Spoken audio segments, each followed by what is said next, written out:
Kagulat World, hindi lang kasaysayan, revolusyon ang ginawa ni Alexandra Ayala matapos niyang talunin si Varvara Gracheva sa isang intense 3-set semifinal duel sa Devonshire Park.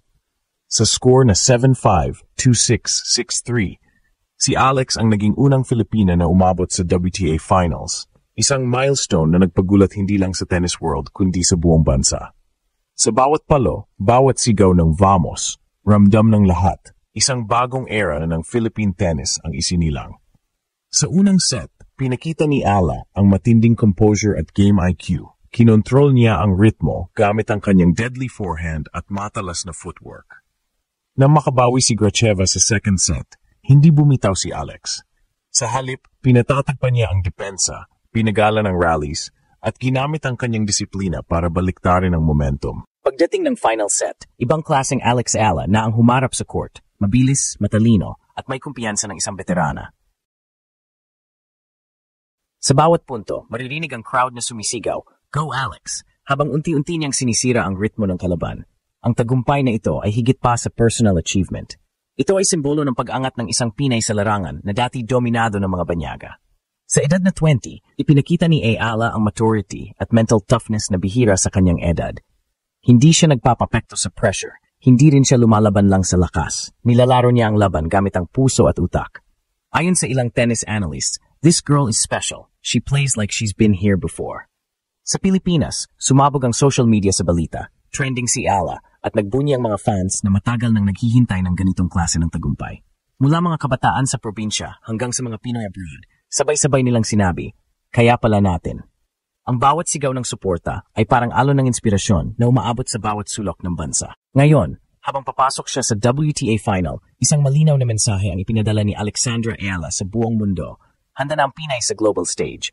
Hindi lang siya naglalaro para sa sarili, kundi para sa bandila, sa bayan, at sa lahat ng batang nangangarap. Sa bawat palo ng kanyang raketa, muling ginugulat ni Alex ang mundo. Isang rally, isang panalo, isang bansa sa bawat sigaw ng Vamos, Philippines. Sa kasaysayan ng Philippine tennis, bihira ang sandaling ganito. Ngunit ngayong araw, isinulat ni Alexandra Ayala ang isa sa mga pinakamakislap na pahina ng ating sports story. Sa Devonshire Park, nagliyab ang court ng muling ginulat ng batang Pinay ang mundo matapos talunin ang matinding kalaban na si Varvara Gracheva sa isang thrilling match na nagtapos sa score na 7-5, 2-6, 6-3. Sa panalong ito, si Ala ang kauna-unahang Filipina na umabot sa WTA Finals, isang milestone na minsan lang maranasan ng isang bansa na bihirang makarating sa ganitong antas ng tennis glory. Mula unang serve pa lang, ramdam na ang tensyon. Si Gracheva, na kilala sa kanyang malakas na baseline power, ay agad nagpakita ng agresyon. Pero si Alex, kalmado at disiplinado, parang veterana kung kumilos. Ginamit niya ang kanyang court awareness at matatalas na return shots para kontrolin ang ritmo ng laban. Sa bawat long rally, hindi siya nagpapadala sa bilis ng kalaban. Imbes, pinapahirapan niya ito sa matitinding corner placements at consistent pressure. Nang manalo si Alex sa unang set 7-5, sumabog ang crowd. Pero hindi naging madali ang susunod. Sa second set, bumawi si Gracheva, pinuwersa si Ala sa likod ng baseline at pinutol ang kanyang momentum, 2-6.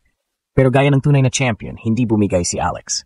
Sa break bago ang final set, nakita ang determinasyon sa kanyang mga mata, kalmado pero matigas, parang alam niyang may susunod pang kabanata.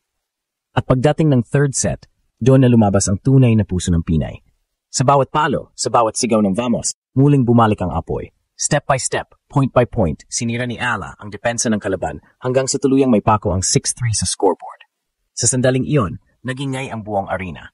Isang Pinay, isang 20 anyos na may dala ng bandila ng Pilipinas ang formal ng tumuntong sa WTA Finals at kinulat ang buong mundo. Pagkatapos ng laban, halos hindi makapaniwala si Alexandra Ayala sa bilis ng lahat ng nangyari. Sa harap ng mga camera, napaluhas siya habang yakap ang bandila ng Pilipinas. Para sa bansa ito, sabi niya, habang sumisigaw ang mga fans sa stands, karamihan ay mga Pinoy na nagbuhos ng suporta sa kanya sa Europa. Pero higit pa sa panalo, ang ipinakita ni Alex ay simbolo ng bagong yugto sa Philippine tennis. Isang generasyon na hindi na lang masaya makapasok sa draw, kundi gustong manalo sa pinakamalaking entablado. Ang WTA Finals ay hindi basta-bastang torneo. Ito ang tuktok ng women's tennis season, kung saan tanging top 8 players in the world lang ang nakapapasok. Pero ngayong taon, dahil sa consistent run ni Ayala sa mga major tournaments, kasama ang quarterfinal finish sa Madrid at semifinal sa Berlin, siya ay wildcard invitee bilang breakout star of the season.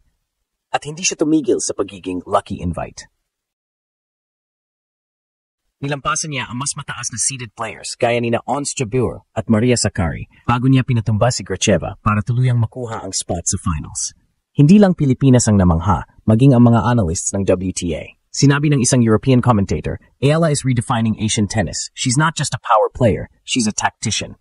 Totoo nga, sa halip na umasa sa brute force, pinairal ni Alex ang precision, rhythm control, at maturity beyond her years. Kaya naman, kahit laban sa mga established veterans, hindi siya basta-basta na overwhelm.